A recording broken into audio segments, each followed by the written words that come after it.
Thanks so much for coming. There's a lot going on tonight, and you might never happen what happened with the traitors or whatever it is. It's attracted so many people tonight.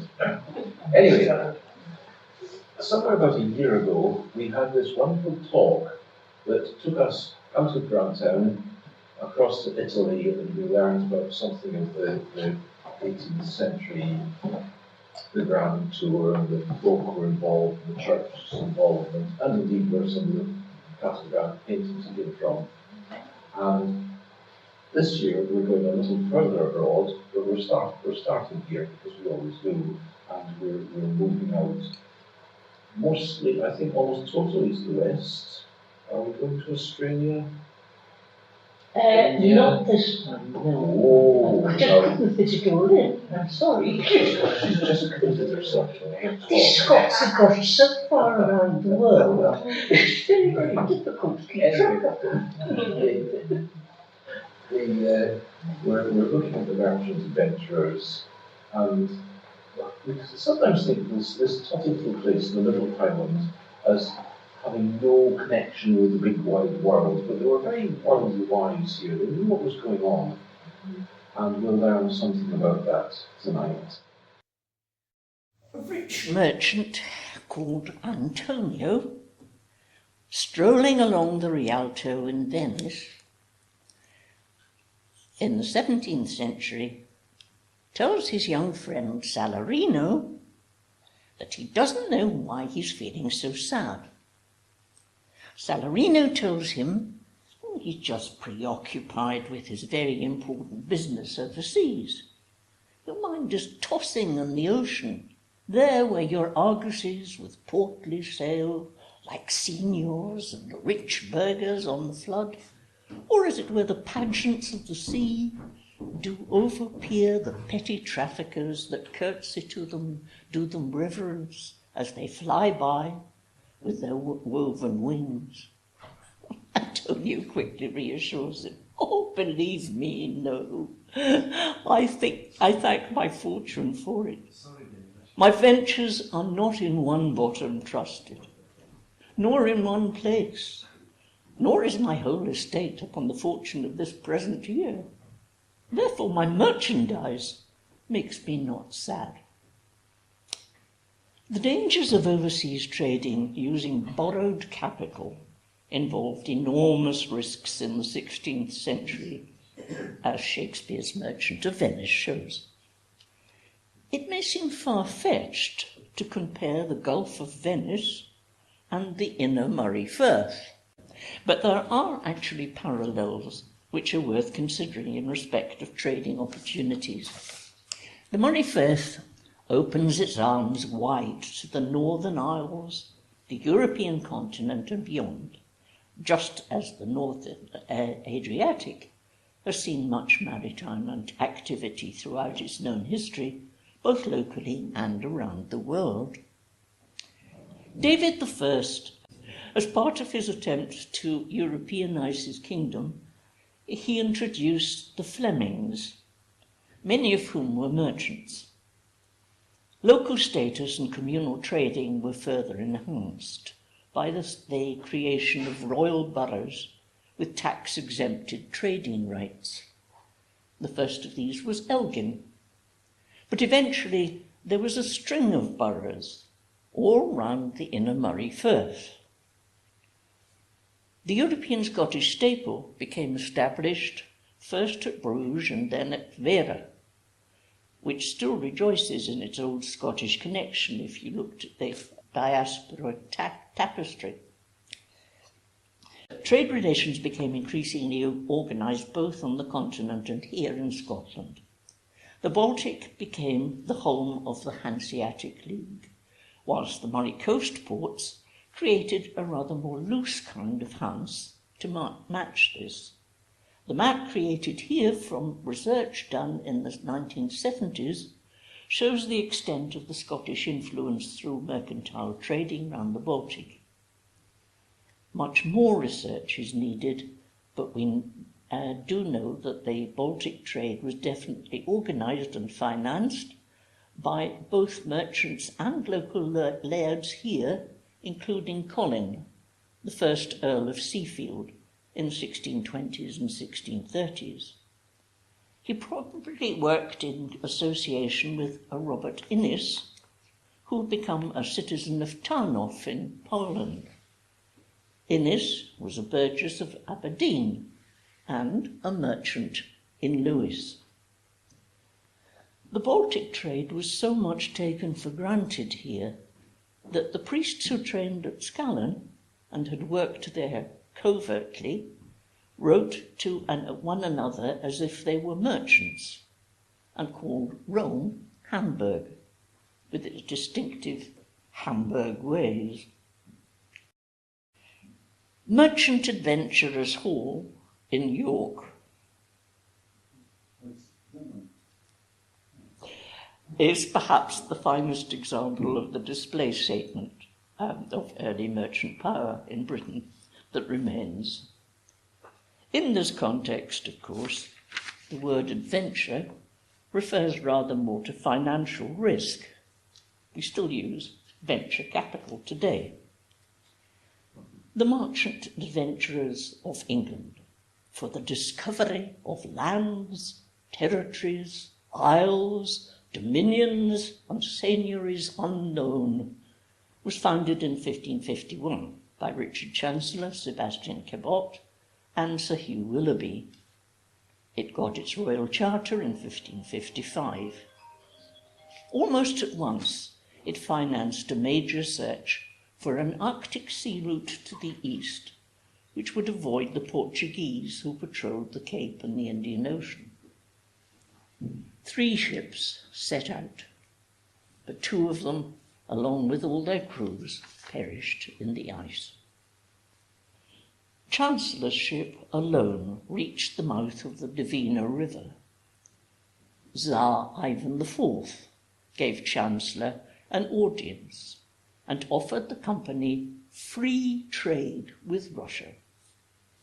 It continued to trade as the Muscovy Company right up to the revolution of 1917.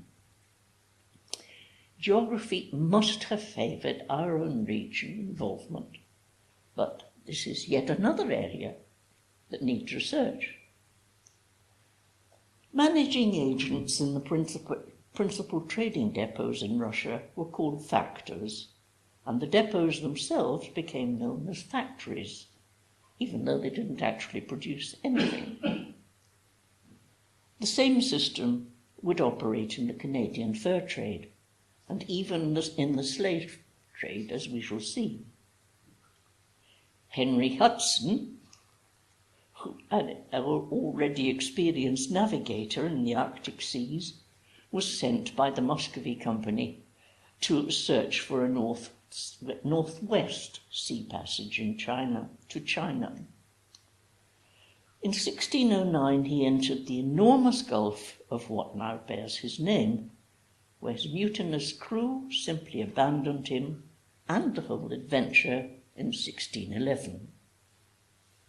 Nearly 60 years later, another trading company would be founded in his honour to exploit the riches of the country round the same huge bay. The Hudson's Bay Company was given its royal charter by Charles II at the instigation of 2 French traders, Pierre Esprit Radisson and Médard de Chouat, Sieur de Grossaillier. This venture would be very important to people round here. More and more capital was needed to fund these great explorative expeditions. So traders, who often doubled as proto-bankers, also began to develop the notion of spreading the risk through share trading. In 1698, the London Stock Exchange opened. It had to become more strictly regulated after the South Sea bubble burst in 1720. That fiasco was to produce one of Hogarth's bitterest cartoons. A detail in it shows a Scottish laird on the share trading merry-go-round. it doesn't, not very clear, but it's the first one on the right-hand side. He's kilted. Earlier in 1695, Scotland, eager to share in opportunist colonisation, had come up with its own Darien venture. Plausible on paper, it seemed to offer strategic control of the narrowest stretch of land connecting the Atlantic and the Pacific. Its failure reduced many Scots to bankruptcy and caused lairds such as Grant of Grant to call for the amalgamation of parliaments, so that the Scots merchants could compete in the trading boom from London.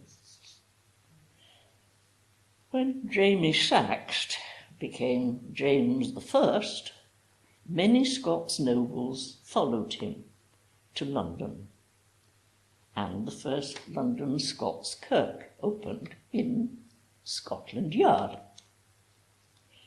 Inevitably, this influx of lairds aroused animosity from the old English aristocracy. The union of the parliaments was similarly resented by the English. Merchants and politicians seemed to pour like rain into the capital. Incidentally, have you ever counted how many prime ministers, chancellors of the exchequer, foreign ministers have been Scots since 1707? The ultimate aim of many of those who made their fortunes overseas was to be able to get a seat in Westminster, not just to return to buy landed estates in Scotland and affirm their social status. The cartoonist satirises the London Scottish merchants as mere peddlers. Amongst those Scottish merchants who set up shop in London were 2 Grants from hereabouts. Tonight, we've only time to glance at a fraction of their multifarious businesses, which also provided opportunities for many boys from here to make their fortunes abroad. No known portrait of Sir Alexander Grant of Dalvie has been found, which in itself is a mystery, since he became a very wealthy and public figure. He was an Inverleithen Grant. In 1701, the same year that Alexander was born, his father Patrick, who already owned Inverleithen and Kinvechy and Lethondry, purchased Dalvie from his brother-in-law, Sweeten Grant, who moved to the property nearby of Aird of Dalvie. Young Alexander followed a basic apothecary course at Aberdeen University when he was about 14, though no account of his graduation has been found. With this, he was, however, able to claim to be a medical doctor, and so to head off as a 17-year-old across the Atlantic in the hope of making his fortune in the enticing sugar bowl of Jamaica.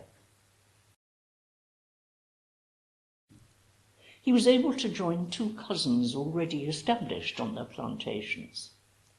Professor Hancock identifies these cousins as Edward and David Grant, who had acquired lots in St. Elizabeth and Westmoreland a couple of years before Alexander's arrival. They were all joined a few years later by a Daniel Grant. Although Edward was the middle name of the Bonnie Prince, there is not a single Edward Grant on Scotland's People website identified at this time. There are numerous Edward Grants after this time in Jamaica, though.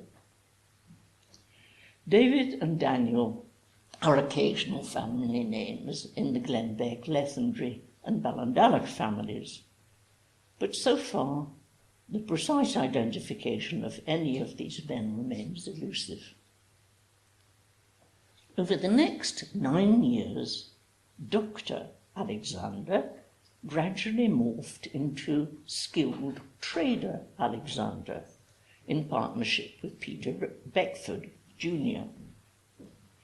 He also began to acquire a plantation of his own in St. Catherine.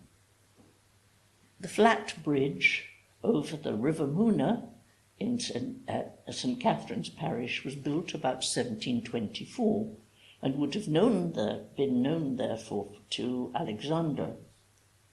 It carried modern traffic with care until the recent Melissa hurricane completely washed it away. That shows you the bridge, just single traffic across the bridge. In manoeuvring amongst the risks and spills of investment and commerce, however, Alexander found his real métier. He'd gone to Jamaica not just to heal the sick, but to make a fortune, and he kept his focus fixed. Such entrepreneurship was possible with little starting capital because the island's economy worked largely on credit. As a result, acquiring property was relatively easy, but reselling it for actual cash was far more difficult. Most people who wished to return home left managers on their estates and lived on the yearly profits. Alexander attributed this continuing success of his ventures in Jamaica to his namesake cousin from Andilly, whom he had appointed as his manager. The much later compensation payments from the government for the emancipation of their slaves was probably seen as the great release of their capital investment that many planters longed for back in Britain. Very few saw themselves as investing in the colony for its own sake.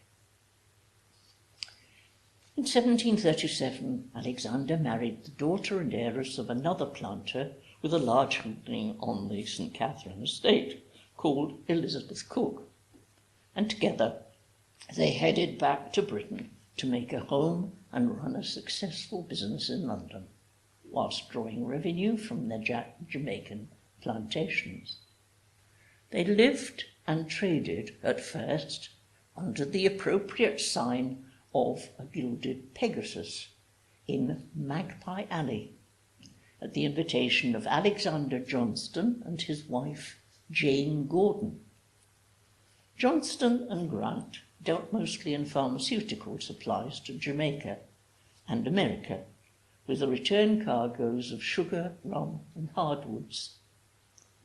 It didn't take Alexander long, however, to make the contacts and to seize the wider opportunities that London offered.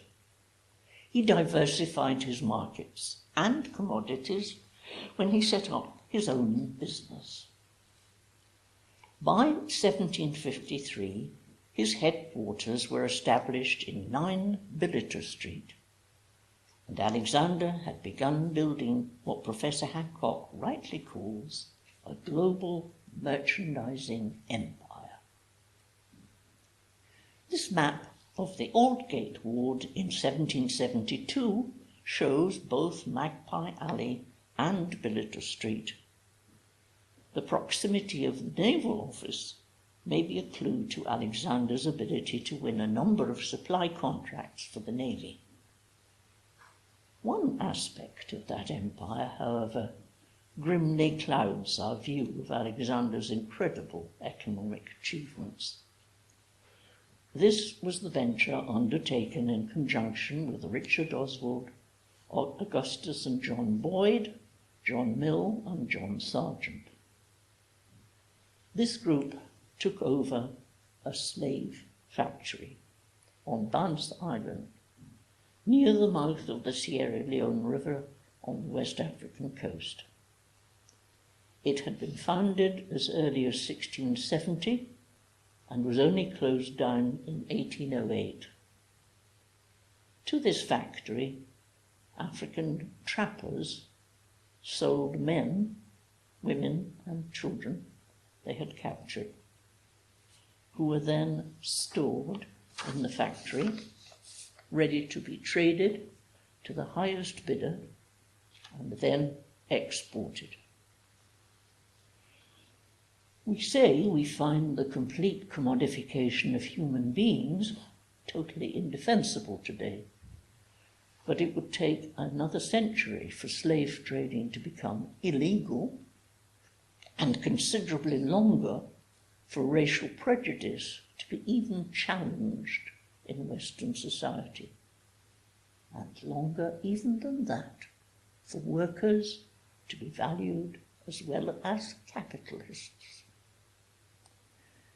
To our own shame, illegal human trafficking and forced labour still exist in various forms in our own world.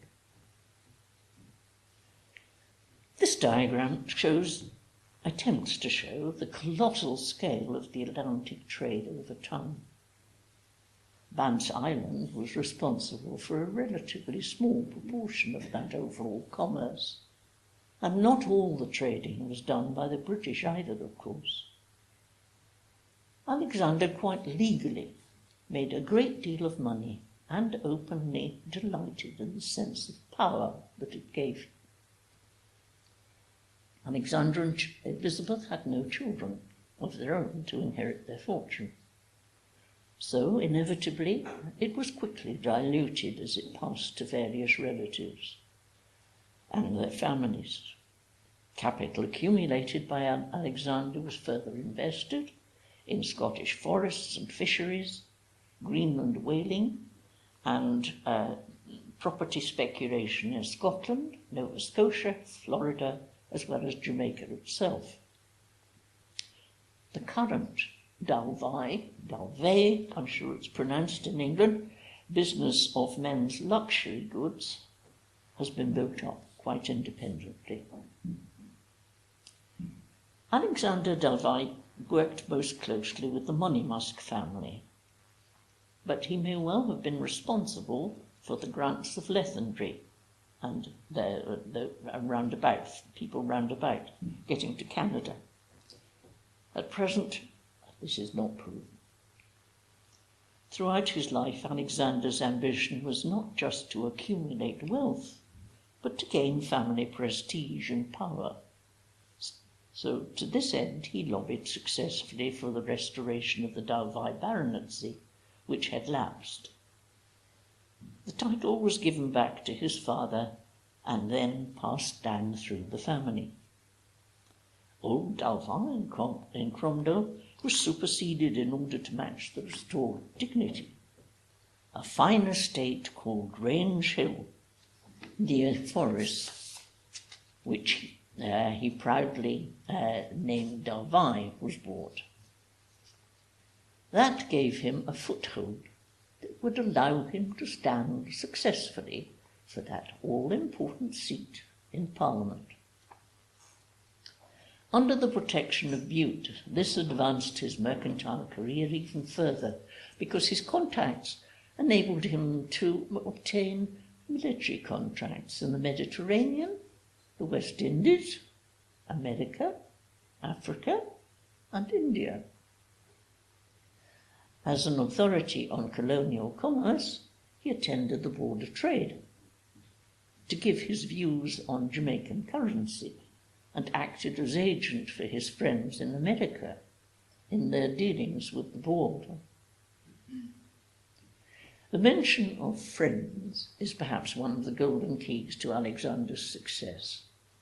He appears to have been shrewd, sociable, and loyal, to the extent of being pelted by an angry mob for supporting Grenville as he left the Royal Exchange in November 1763. He lost his seat in Parliament, however, in 1768 and died just 4 years later. He's said to have been buried at the Dalvey House, but there are no traces of any graves there. His father is also supposed to be there too, but there's nothing apparently just to be seen now. Even before 1760, Alexander had contracted to supply His Majesty's ships at Halifax Naval Station. This links him directly with Robert Grant and Company from the Ballondalla Carron families. Robert also worked from London and was the agent for responsible for sending so many young men from this area out to the Canadian fur trade. Again, sadly, no portrait of Robert Grant has been found. He was born in 1720 in a modest farm called Hillock Head, on the opposite bank of the Spey, from Wester Elkies, as shown on Roy's military map. Although his father, Alexander, was only a small farmer, Robert had plenty of potentially helpful relatives around. Easter Elkies was owned by Sir Patrick Grant, a senior Scottish lawyer, whose correspondence is valuable in understanding this family knot. Wester Elkies was owned then by Sir Archibald Grant of Monymusk. He's shown here, third from the right, during an investigation of the mistreatment of prisoners in the Fleet prison. The presence of a slave in a London prison in this Hogarth painting is interesting and is likely to be accurate because Hogarth's father had been imprisoned for debt when he became bankrupt from buying South Sea stock. Robert's paternal grandparents were John Grant of Furness and Margaret Leslie. His mother was Margaret Grant of Tom Moore, whose brother Robert was factor for Ballondalla. The chart here should be seen as tentative, please, but shows some aspects of family network across various areas of social influence. It is far from complete, of course. At present, Robert of Hillock Head only leaps onto the stage of our known history in the early 1750s, when he was already running a thriving business in the Holborn area of London, where lawyers and merchants made mutually handy neighbours. He lived and operated in a narrow alley called Warwick Court at first. As one of the founder members of the Highland Society in London in 1778, he still gives this as his address as Warwick Lane. 31 Red Lion Square is, however, the address on many of the extant letters, until he retired to Wester Elkies in 1783. There is much to disentangle still about his life, and those of his business and family connections made, as usual, more complicated by the small pool of forenames in use for the Grants and most other families. Red Lion Square has seen much change, not least because of wartime bombing, which certainly destroyed the buildings next to number 31, and subsequent rebuilding may also have caused the demise of number 31 itself. 2 18th century houses have survived. Number 17 later became the home of Dante Gabriel Rossetti, but it was in a home like one of these that Robert lived and operated when in London. Nearby lived Jonas Hanway, who died in 1786 after a life of travel and benevolence, as recorded on his memorial plaque in Westminster Abbey. It's not, however, for his philanthropy that this good gentleman is most often remembered today. He is reputed to have been the first man to walk the London streets with an umbrella over his head.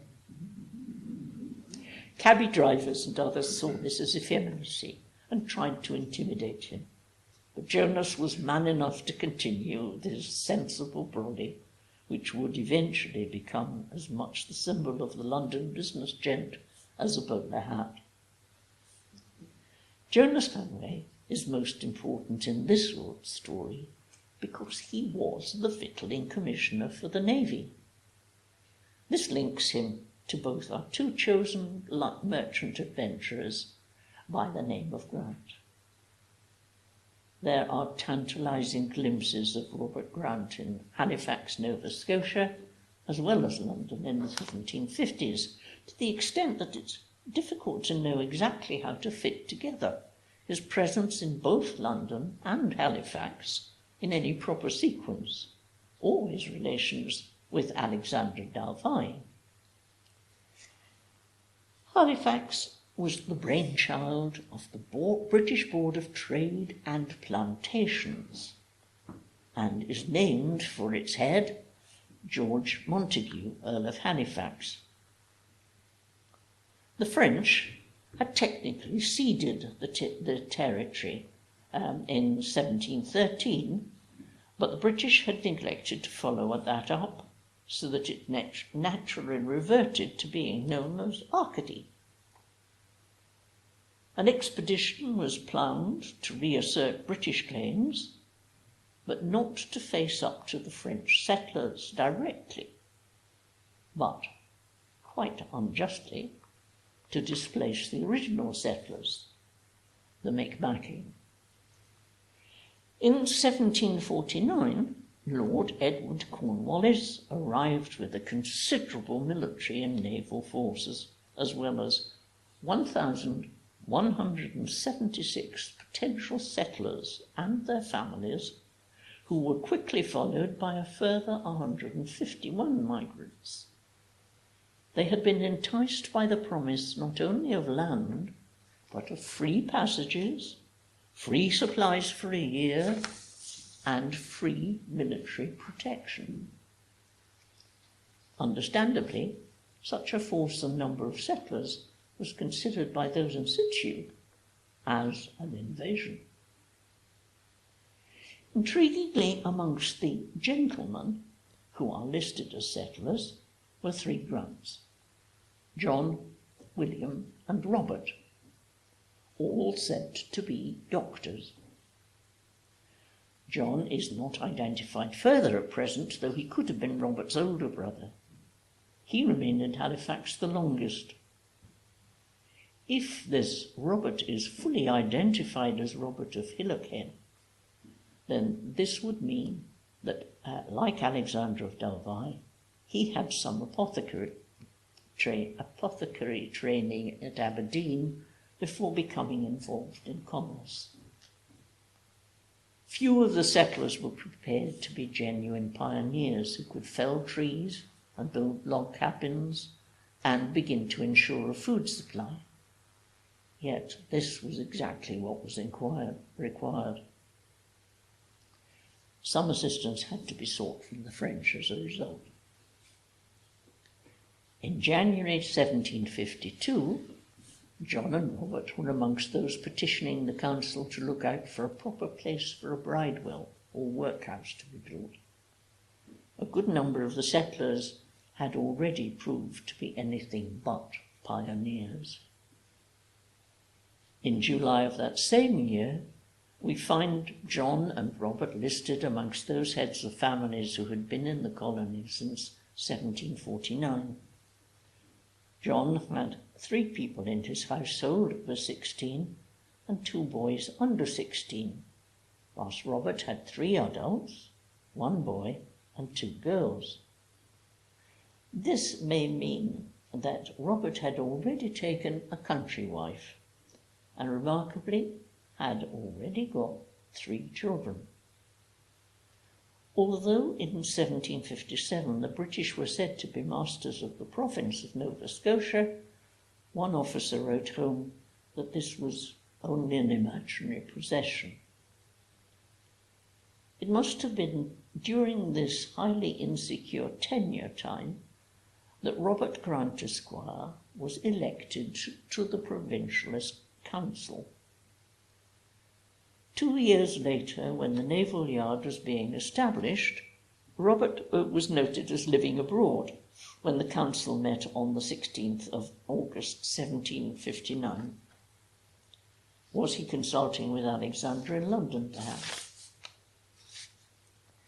To what extent he was operating in Red Lion Square through his family partners whilst resident in Halifax is not at all clear at present and needs much more research. Middling the Army and Navy would have been a very profitable enterprise. In 1757 there are complaints in the council about the great quantities of rum, imported from Jamaica no doubt, being sold to the soldiers by unlicensed traders.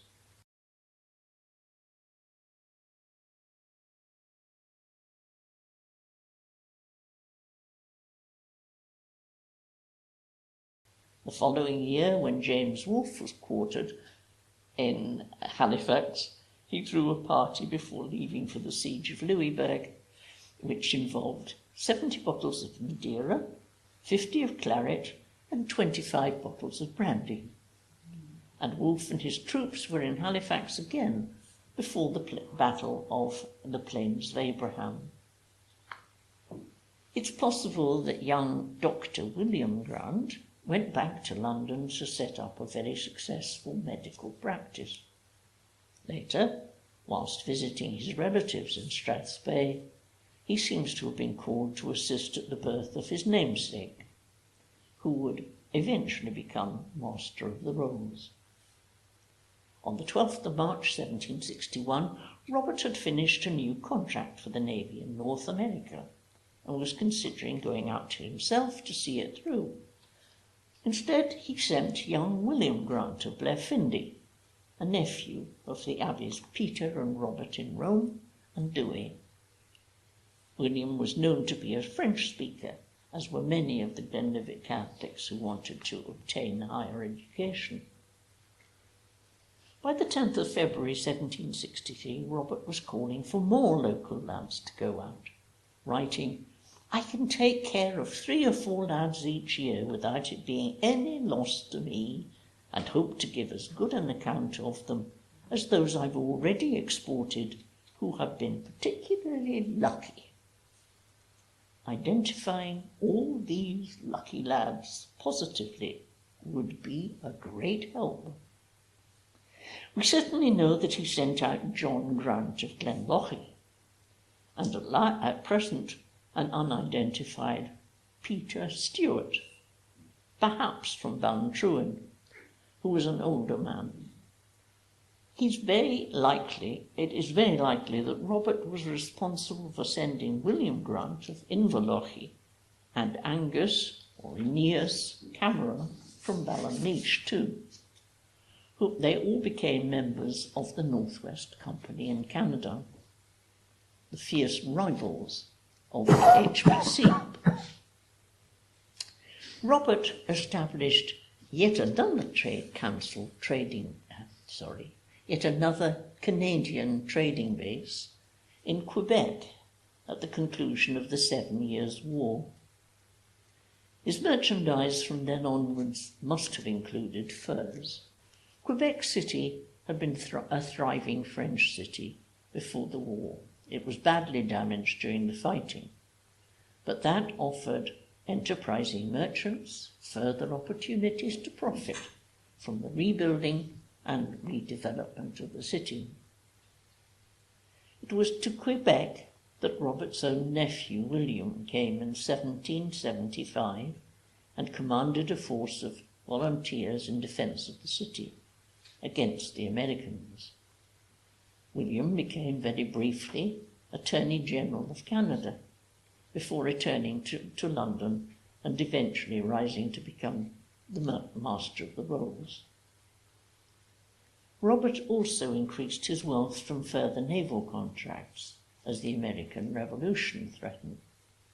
The Rhode Island Historical Society archives retain a number of letters from Robert in London between 1772 and 1776, offering to supply His Majesty's ships and vessels as shall come to New England and be in want of provisions, with wholesome sea victuals, fit in all respects for the service of His Majesty's Navy. And there are precise details of what that would consist and the price that would be charged in the archives. It can be accessed online, the British Fleet in Rhode Island. Mason speaks of the link between Alexander and Robert Grant via the Rhode Island contracts, though he was certainly mistaken when he assumed that Robert was Dalvai's son. From that time, from the time the squirrel was sent there in the autumn of 1763 up to the opening of the Revolution, there was seldom a day when there was not one or more vessels of war in this station. How these vessels were victualled, I now have the means of stating. When ships were sent to America, it was necessary to provide regular supplies of provision for them while on the coast.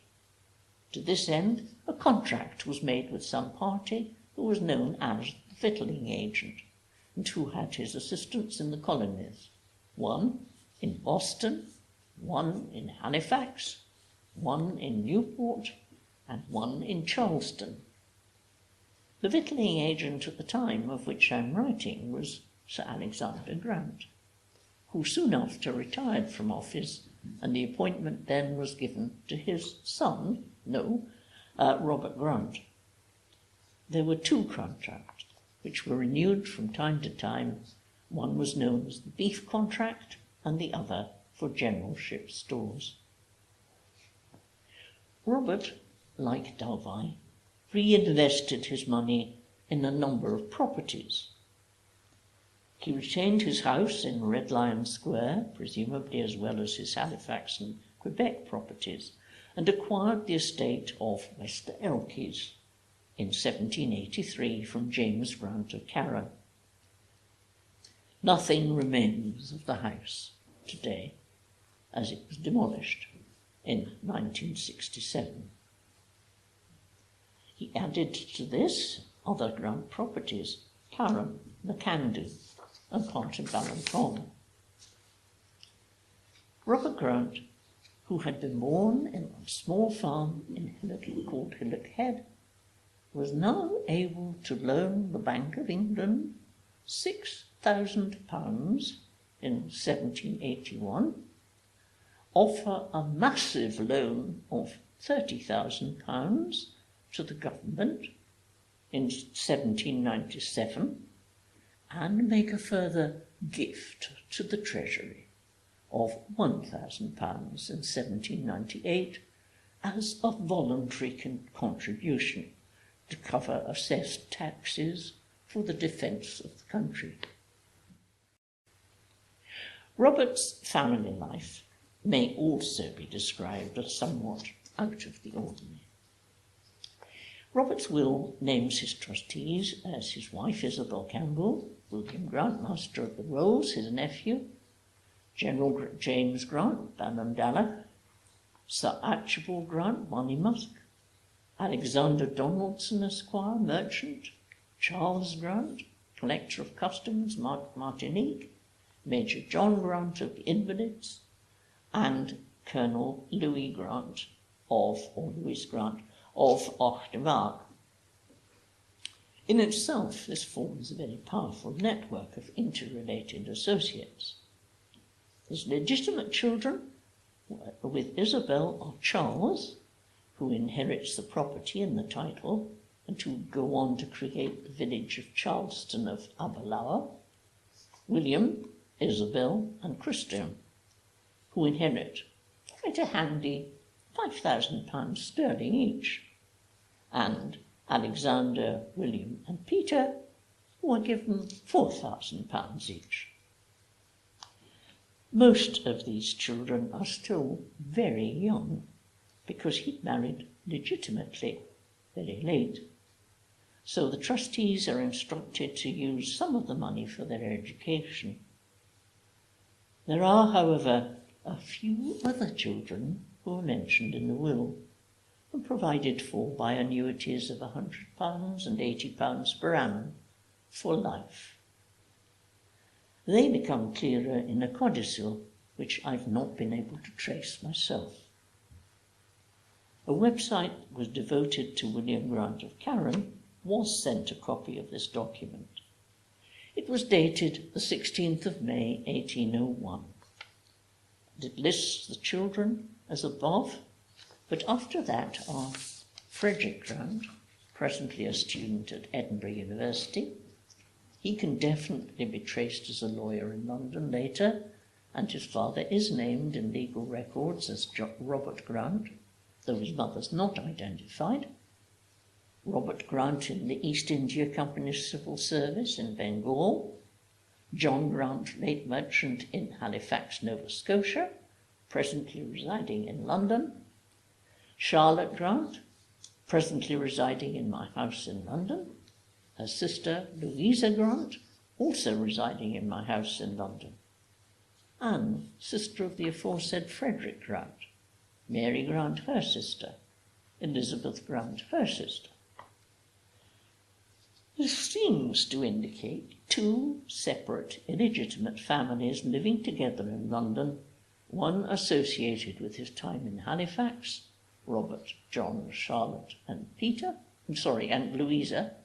The other children seem to be from a relationship in London and consist of Frederick, Anne, Mary, and Elizabeth. The mother of the first family appears to be Jean, or perhaps Jeanne, Jolin, or Jolin, and of the second family, Hannah Addis, born in London about 1788, both of whom are left annuities of £40 in Robert's will. Jeanne Jolin's antecedents are at present unresearched, but could well have some Mi'kmaq heritage.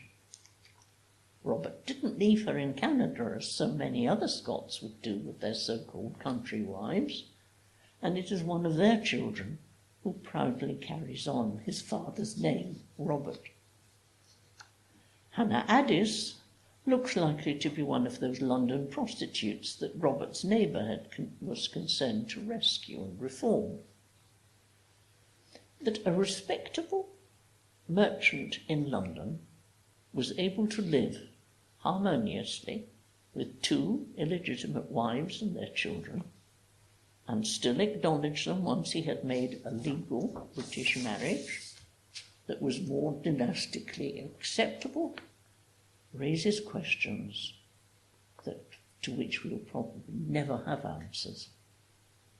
This story has nothing of the secrecy and scandal of the Deacon Brodie story in Edinburgh.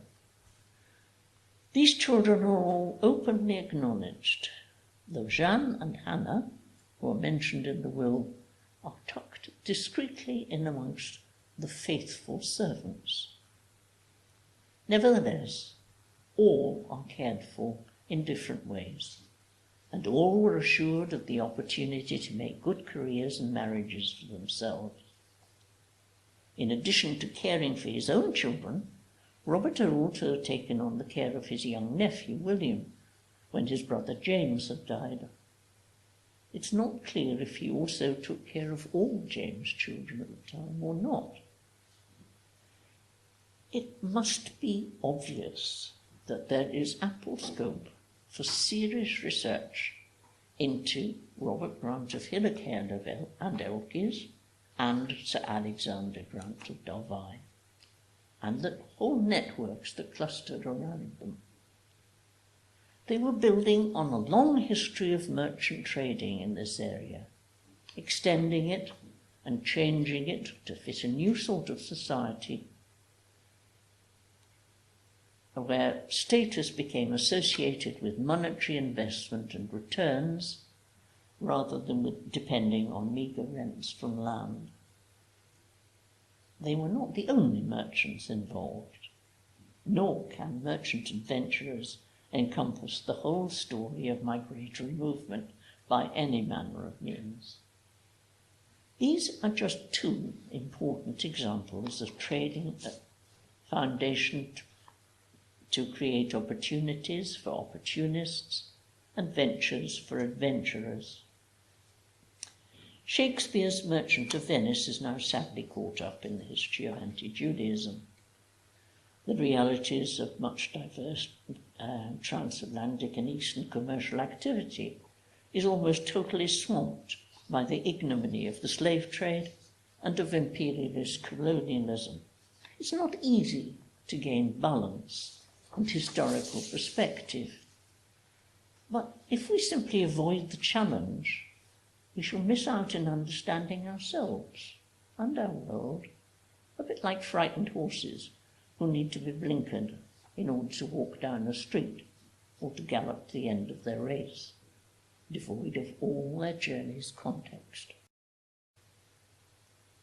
The quality of mercy is not strained. It droppeth as the gentle rain from heaven upon the place beneath. It is twice blessed. It blesseth him that gives and him that takes. It is mightiest in the mightiest. It becomes the throned monarch better than his crown. His sceptre shows the force of temporal power, the attribute of awe and majesty, wherein doth sit the dread and fear of kings. But mercy is above this sceptred sway. It is enthroned in the hearts of kings. It is an attribute to God himself. And earthly power doth then show like as gods, when mercy seasons justice. We do pray for mercy, and that same prayer doth teach us all to render the deeds of mercy. Perhaps Portia's advice is relevant today. Thank you for listening so patiently.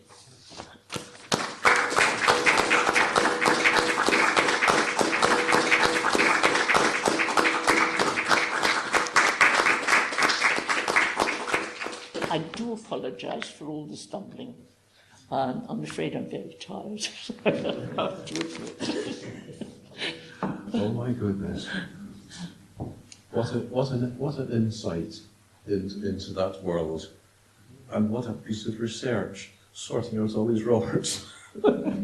I think every researcher and every author indeed of that time struggles because there's that narrow band of names which seem to be more or less acceptable. Any research into Scottish, well, not just Scottish history, the early history is limited by the number of forenames.